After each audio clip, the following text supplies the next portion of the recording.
আপোনালোকক স্বাগতম জনাইছো। বন্ধুসকল, কৰোনা ভাইৰাছৰ আতংকৰ বাবে প্ৰধানমন্ত্ৰীয়ে 25 মাৰ্চৰ পৰা প্ৰথম পৰ্যায়ত 21 দিনীয়া লকডাউন ঘোষণা কৰিছিল। সেইবাবে গেলামাল, ফাৰ্মাচী, বেংক, চিকিৎসালয় বাদ দি প্ৰায় সকলো বিপণীয়েই বন্ধ আছিল। কিন্তু লকডাউন শেষ হোৱাৰ পূৰ্বেই অসমত খুলি দিয়া হ'ল সুৰাৰ বিপণী। বহুতে সামাজিক মাধ্যম যোগে প্ৰশ্ন তুলিছিলে যে খেতিয়কৰ ফচলৰ বীজৰ বিপণীৰ প্ৰয়োজনৰ সময়ত সুৰাৰ বিপণী খোলা দিয়াৰ অৰ্থ কি? সুৰাৰ বিপণী ইমান প্ৰয়োজনীয় কিয়? আচলতে সুৰা যে সামাজিক ব্যাধি, সুৰাই কিদৰে আমাৰ যুৱ প্ৰজন্মক ধ্বংসৰ দিশে ঠেলি দিছে, সুৰা সম্পৰ্কে কিছু ভয়ানক তথ্য আজিৰ ভিডিঅ'ত আপুনি জানিবলৈ পাব। নিচা মানে সৰ্বনাশ, এই কথাষাৰ সৰ্বজন বিদিত। সুৰাৰ ৰাগিত মাতাল হৈ কিমান ব্যক্তিৰ অপ্ৰত্যাশিত মৃত্যু হৈছে, কিমান গৃহস্থী সৰ্বশান্ত হৈছে তাৰ কোনো হিচাপ নাই। অত্যাধিক মদ্যপানৰ ফলত হোৱা গৰুৱা হিংসা, অশান্তি, অপ্ৰত্যাশিত মৃত্যু বৰ্তমান অসমৰ চহৰ গাঁওবোৰৰ এটা সাধাৰণ ঘটনা।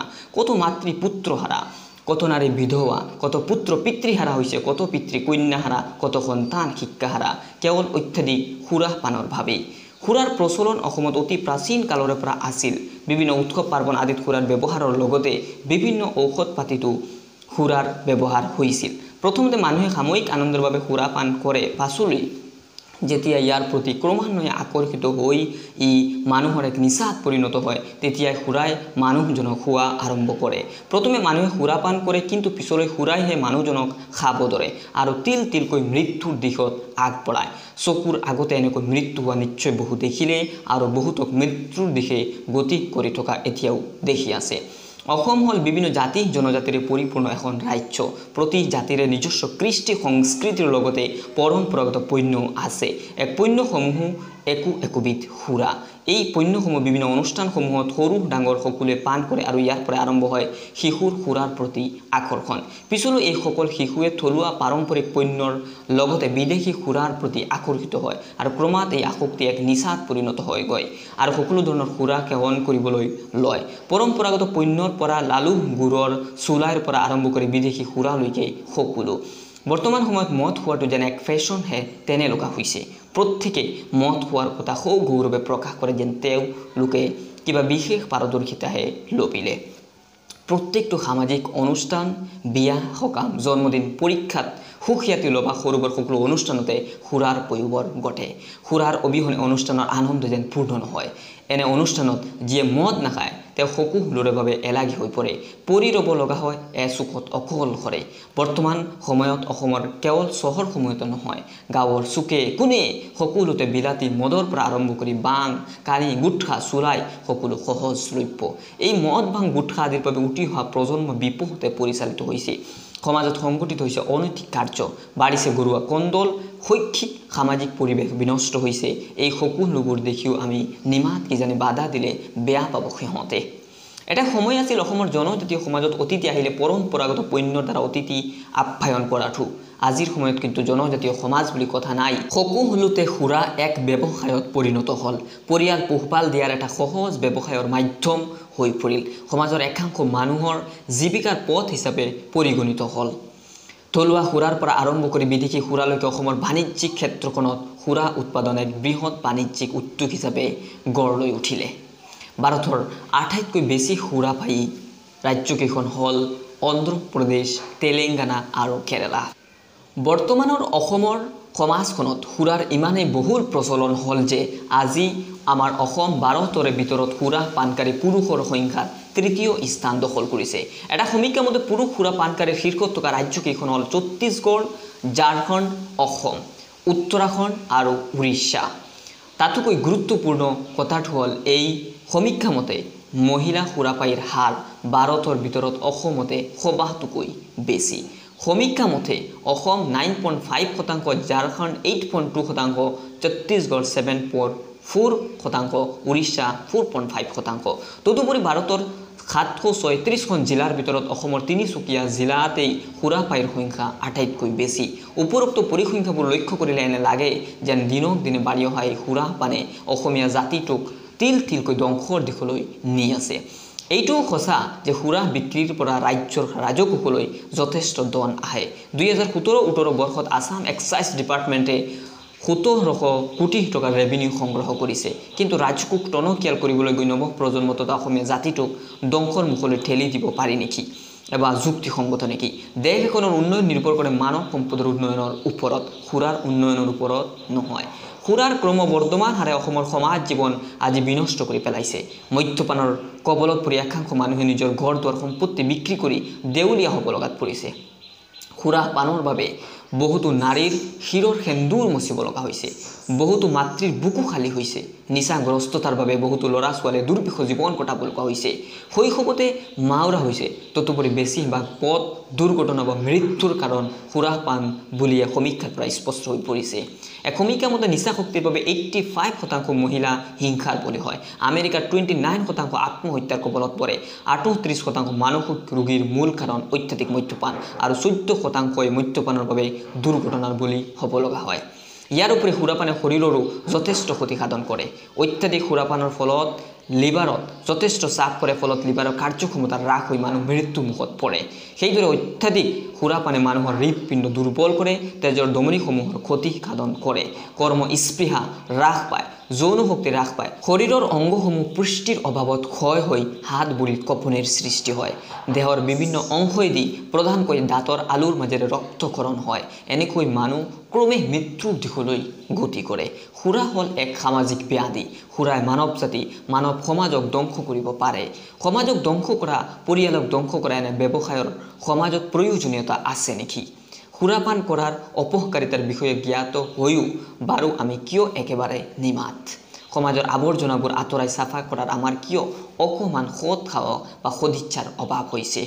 এই অকৰ্মণ্যতাৰ বাবেই সমাজৰ পৰা লুপ্ত হৈছে শান্তি শৃংখলা। এই পৰিস্থিতিৰ বাবে দায়ী কোন? সুৰাপায়ী নে সুৰা বিক্ৰেতাজন? আচলতে ইয়াৰ বাবে দায়ী দুয়োজনেই।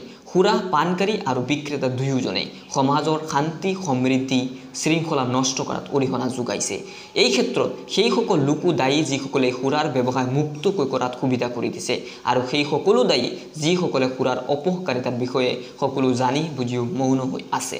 আকৌ সমাজৰ যিসকল জ্যেষ্ঠ লোকে মদ্যপান কৰাত শিশুসকলক বাধা দিব লাগে, সেইসকলেই নিজৰ খন্তেকীয়া সুখৰ বাবে মদ্যপান কৰে। তাকে দেখি শিশুসকলে তেওঁলোকৰ পথকে অনুসৰণ কৰে আৰু লুকাই চুৰকৈ হ'লেও সুৰাপানৰ জুতি ল'ব বিচাৰে অনুসন্ধিত মনে। এৱাই কাল হৈছে সেইসকলৰ বাবে। মদ মানুহৰ শৰীৰত প্ৰৱেশ কৰাৰ লগে লগে ই শৰীৰ আৰু মগজুত ক্ৰিয়া কৰিবলৈ আৰম্ভ কৰে। সুৰাপানৰ পাছত সুৰাক মগজু পাবলৈ 6 মিনিট সময় লাগে। সুৰাপানৰ লগে লগে সুৰা যকৃত পায়গৈ। যকৃতত এনজাইমে এলকহলক ভাঙি পেলায়। যকৃতে শৰীৰৰ বাবে অপকাৰী পদাৰ্থবোৰক শৰীৰৰ পৰা বাহিৰ কৰে, যদিও মদক সম্পূৰ্ণ বাহিৰ কৰিব নোৱাৰে আৰু পিত্ত মগজু হাড় আদিলৈও বিয়পি পৰে, যাৰ ফলত এই অংগবোৰৰ পৰিৱৰ্তন হয় আৰু বিৰূপ প্ৰভাৱ পেলাই 200ৰো অধিক বেমাৰ সৃষ্টি কৰিব পাৰে। অত্যাধিক মদ্যপানে মস্তিষ্কৰ ওপৰত বিৰূপ প্ৰভাৱ পেলায়। প্ৰধানকৈ ওচৰৰ পৰিৱেশত কি ঘটিছে তাক নিৰূপণ কৰিব নোৱাৰে। শৰীৰৰ স্থিৰতা নাইকিয়া হয়, একাগ্ৰতা নাথাকে, সঠিক সিদ্ধান্ত ল'ব নোৱাৰে, নিজকে চিন্তা বেদনামুক্ত বুলি ভাবে। বহুতে নিজক বহু শক্তিশালী ক্ষমতাশালী বুলি ভাবে, যাৰ ফলত দ্বন্দ্ব তৰ্ক আদিত লিপ্ত হয়। আপুনি জানি আচৰিত হ'ব যে প্ৰতি 10 ছেকেণ্ডতকৈ কম সময়ত পৃথিৱীত সুৰাৰ বাবে এজন মানুহৰ মৃত্যু ঘটে। অৰ্থাৎ গোটেই বিশ্বত প্ৰতিদিন 6,000ৰো অধিক মানুহৰ মৃত্যু ঘটে। বছৰি বিশ্বত 3 মিলিয়নৰো অধিক মানুহৰ মৃত্যু হয় আৰু ভাৰতত প্ৰতি 96 মিনিটত এজনৰ, প্ৰতিদিন প্ৰায় 15জন, বছৰি 2.6 লাখতকৈ অধিক মানুহৰ মৃত্যু হয়। বিশ্বৰ আটাইতকৈ বেছি সুৰা সেৱনকাৰী দেশবিলাকৰ নাম বেলাৰুছ, লিথুৱেনিয়া, চেক ৰিপাব্লিক ইত্যাদি। বিশ্ব স্বাস্থ্য সংস্থাৰ সমীক্ষা মতে পাকিস্তান, কুৱেইট, লিবিয়া এই কেইখনমান দেশৰ মানুহে সুৰা কমকৈ সেৱন কৰে। বৰ্তমান সময়ত সুৰা তথা সকলো ধৰণৰ মাদক দ্ৰব্য অসমৰ উন্নতি আৰু প্ৰগতিত হেংগাৰূপে টিহু দিছে। 21শ শতিকাৰ অসমীয়া সমাজৰ বাবে মদ তথা মাদক দ্ৰব্য এক বৃহৎ প্ৰত্যাহ্বান। অসমৰ এক প্ৰধান চিন্তনীয় বিষয় হ'ল অসমৰ যুৱ সমাজত সুৰা মাদক দ্ৰব্যৰ প্ৰতি আসক্তি বঢ়াটো। মাদক দ্ৰব্য সেৱন কৰাজনৰ লগতে তেওঁৰ পৰিয়ালো ধ্বংস হৈ যায়। যদি পৰিয়াল ধ্বংস হয় তেন্তে সমাজো ধ্বংস হ'ব। সমাজ নাথাকিলে জাতি, ৰাজ্য, দেশো নাথাকিব, অস্থিৰতাৰ দিশত গতি কৰিব। মানুহে সুৰাৰ ৰাগি এবাৰ গ্ৰহণ কৰিলে পলসত ভৰি দিয়াৰ দৰে হয়, এৰিব নোৱাৰে, ক্ৰমে আসক্ত হৈ গৈ থাকে। এই আসক্তিয়ে তেওঁক অধিকৰ পৰা অধিকতৰ সেৱন কৰিবলৈ বাধ্য কৰায়। যি এবাৰ সুৰাত আসক্ত হৈ পৰে সেইজনক সুৰাই ভিতৰি ভিতৰি খাই থাকে। তেওঁ শাৰীৰিক মানসিক আৰ্থিকভাৱে ধ্বংস কৰি পেলাই নিজৰ ঘৰ বাৰী মাটি গহনা সকলো বিক্ৰী কৰিবলৈ বাধ্য কৰায়। বহু লোকে অপ্ৰত্যাশিত সুৰাৰ বাবে মৃত্যুবৰণ কৰি পৰিয়ালক বিপদ সাগৰত পেলাই থৈ গুচি যায়। ল'ৰা ছোৱালীৰ জীৱনলৈ অন্ধকাৰ নামি আহে। শিক্ষা দীক্ষাৰ লোৱাৰ পৰিৱৰ্তে বুক নিবাৰণৰ বাবে কাম কৰিব লগা হয় ল'ৰালি কালতে। ইয়াৰে বহু শিশু বিপদে গৈ চুৰি ডকাইতি কৰিব লগা হয়। আজিকালি মাদক দ্ৰব্যৰ প্ৰতি সৰু সৰু ল'ৰাবোৰো আসক্ত হৈছে। যুৱকসকলৰ লগতে বৃদ্ধ বনিতাও সুৰাৰ দ্বাৰা আসক্ত। নিচা আসক্ত ব্যক্তি ঘৰ তথা সমাজৰ বাবে এক বোজাৰ দৰে। সিহঁতৰ কোনো বৰ্তমান বা ভৱিষ্যত নাথাকে, পৰ নিৰ্ভৰশীল হয় বেছিভাগে। এনে ব্যক্তিৰ মৃত্যু হ'লেও কোনেও দুখ প্ৰকাশ নকৰে। দেশত সমাজত উগ্ৰবাদ, নক্সালবাদ, বিভিন্ন সমস্যা আদি বৃদ্ধিৰ ক্ষেত্ৰতো সুৰা তথা মাদক দ্ৰব্য কিছু হ'লেও জগৰীয়া। সুৰাই মানুহৰ চিন্তা ভাল বেয়া বুজাৰ ক্ষমতা নাইকিয়া কৰি মানুহক অসৎ পথত অসৎ কামত লিপ্ত কৰায়। বহু হিংসা, হত্যা, যৌন নিৰ্যাতন, চুৰি ডকাইতি আদি ঘটনা সংঘটিত কৰাৰ কাৰণো এই সুৰা। সুৰাই মানুহৰ শাৰীৰ পৰা অসুৰ দানৱলৈ ৰূপান্তৰিত কৰে। শিক্ষাৰ অভাৱ মাদক দ্ৰব্যৰ সেৱনৰ মুখ্য কাৰণ। শিক্ষাৰ প্ৰচাৰ আৰু প্ৰসাৰৰ দ্বাৰা শিক্ষাৰ মহত্বক বুজিলে মাদক দ্ৰব্য সেৱনৰ কুপ্ৰভাৱৰ বিষয়ে জানিলেহে মাদক দ্ৰব্য সেৱন নিয়ন্ত্ৰিত হ'ব পাৰে। নিচাজাতীয় দ্ৰব্য সুৰাৰ মুক্ত বেহাই মাদক দ্ৰব্য সেৱন কৰা লোকৰ সংখ্যা সমাজত বৃদ্ধি কৰিছে। এনে দ্ৰব্য বিক্ৰী আইনগতভাৱে বন্ধ হ'ব লাগে। অসৎ সংগয়ো মাদক দ্ৰব্য সেৱনৰ লোকৰ সংখ্যা বৃদ্ধিৰ এক প্ৰধান কাৰণ। কোনোবাই খা বুলি ক'লেই খাই দিয়ে, পিছত অভ্যাসত পৰিণত হয়। নিজকে আধুনিক সম্ভ্ৰান্ত দেখাবলৈও সুৰা সেৱন কৰে বহুতে। কিছুৱে পশ্চিমীয়া সংস্কৃতিক অনুকৰণ কৰিব গৈ সুৰাৰ দ্বাৰা আসক্ত হয়। বহু ক্ষেত্ৰত ভুল ছবিবোৰো সমাজত সুৰা প্ৰচলনৰ বাবে দায়ী। আমাৰ ইয়াত এনে বহু পৰিয়াল আছে যি এসাঁজ ভাতৰ বাবে হাবাথুৰি খাব লগা হয়।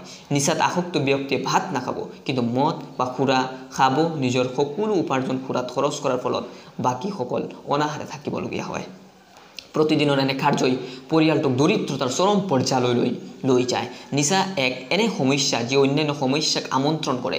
দৰিদ্ৰতা, উগ্ৰবাদ, নিবনুৱা সমস্যা আদিৰ সৃষ্টি কৰে। অপৰাধী কাৰ্যকলাপ বৃদ্ধি কৰে। সুৰামত্ত ব্যক্তিয়ে নিজৰ বিবেক বুদ্ধি হেৰুৱায়, যাৰ ফলত গৰুৱা কন্দলৰ সৃষ্টি হয়, যিয়ে ঘৰখনৰ লগতে ওচৰ চুবুৰীয়াৰো অশান্তি কৰে। অপৰাধী বনাব পাৰে মানুহক। নিজৰ নিচা পূৰণৰ বাবে চুৰি ডকাইতি আদি কুকৰ্মত লিপ্ত হয়। নিচাত আসক্ত ব্যক্তিৰ কোনো ভৱিষ্যত নাথাকে। তেওঁলোকে সুৰাৰ বাদে একো চিন্তা কৰিব নোৱাৰে। অত্যাধিক মদ্যপানে মন শৰীৰ দুৰ্বল কৰি স্বাস্থ্যৰ অৱসান ঘটায়। মদ্যপানৰ বাবে পৰিয়াল ভাগি যায়। আজিৰ সময়ত বিবাহ বিচ্ছেদৰ মূল কাৰণ মদ সেৱন। সুৰা আসক্ত লোকে পৰিয়ালতকৈ সুৰাক অধিক গুৰুত্ব দিয়ে, যাৰ ফলত পতি পত্নীৰ মাজত কাজিয়া হয়। মাদক দ্ৰব্যৰ সেৱনে মানুহক বহু নিজ পৰ্যায়লৈ লৈ যায়। নিজৰ প্ৰয়োজন পূৰণৰ বাবে যিকোনো কাম কৰিব পাৰে ভাবিব নোৱাৰা। এই সকলো কথালৈ লক্ষ্য কৰিলে এইটো সুস্পষ্ট যে সুৰা অসমৰ সৰ্বাংগীন প্ৰগতিৰ অন্যতম প্ৰধান অন্তৰায়। আমাৰ দেশৰ আৰু ৰাজ্যৰ চৰকাৰে ইমান এটা ডাঙৰ বিষয়ক গুৰুত্ব সহকাৰে লোৱা নাই, অথচ সুৰাক বাণিজ্যিকীকৰণ কৰাতহে লাগিছে অধিক কৰৰ আশাত। আজি গুজৰাটত সুৰা নিষিদ্ধ, তাত কি উন্নয়ন হোৱা নাই? গুজৰাট অসমতকৈ বহুত গুণে আগবঢ়া আৰু উন্নত। গুজৰাটক এখন উন্নত আৰু সুৰক্ষিত ৰাজ্য বুলি কোৱা হয়। আনকি অসমৰ চুবুৰীয়া ৰাজ্য নাগালেণ্ড, মিজোৰাম, শেহতীয়াকৈ বিহাৰতো সুৰা নিষিদ্ধ হ'ল। সেইবিলাক ৰাজ্যত উন্নয়ন নহ'ব নেকি? তেনেহ'লে সুৰাপান সামাজিক ব্যাধি হিচাপে চিহ্নিত হোৱাৰ পিছতো অসমত সুৰাৰ বাণিজ্যিকীকৰণ কিয়? চৰকাৰে সুৰা মুক্ত দেশ বা ৰাজ্য গঢ়াৰ ওপৰত গুৰুত্ব দিব লাগিব। সুৰা তথা সকলো মাদক দ্ৰব্য কিনা বেচাত বাধা আৰোপ কৰিব লাগিব। লগতে জনসাধাৰণৰ সহযোগ লাগিব। মাদক দ্ৰব্য মুক্ত হ'লে এখন দেশ বা ৰাজ্যত এক সুস্থ সবল পৰিৱেশ বিৰাজ কৰিব পাৰে। সুস্থ সবল সমাজত সমাজৰ প্ৰতি ব্যক্তিৰ উন্নতি প্ৰগতি সম্ভৱ। বৰ্তমান অসম ভগ্নপ্ৰায় সমাজ, দ্বন্দ্বময় ৰাজনীতি, শিথিল অৰ্থনীতি, নানান আভ্যন্তৰীণ সমস্যাত জৰ্জৰিত দীৰ্ণ বিদীৰ্ণ। সুচিন্তিত পৰিকল্পনা, সমবেত শুভ প্ৰয়াস আৰু সদিচ্ছাৰ সহযোগত হয়তো সামাজিক, ৰাজনৈতিক আৰু অৰ্থনৈতিক সমস্যাসমূহৰ সমাধান সম্ভৱ। কিন্তু তিলে তিলে হননকাৰী এই মদ, সুৰা, গুটখা, ভাং, ড্ৰাগছৰ আক্ৰমণৰ পৰা সমাজক, বিশেষকৈ যুৱক সমাজক ৰক্ষা কৰাৰ উপায় কি?